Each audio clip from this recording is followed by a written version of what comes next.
Met gelykenis het hy gepraat, almal het nie verstaan.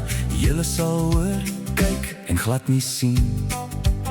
Soos Jesaja sê, die hart van die volk was stomp, nie gehoor, nie verstaan. Julle wat aanneem, se oë is gelukkig. Julle sien en hoor, jul hart verstaan, bekeer en ek genees. Julle oë is gelukkig, die wat verhard is, se oë is toe.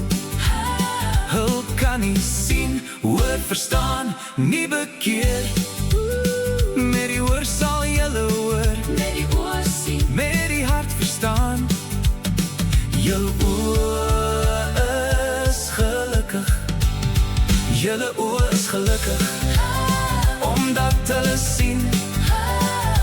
Julle oor, omdat hulle hoor, met die hart verstaan. Julle bekeer, ek sal jul genees, as jul my aanneem.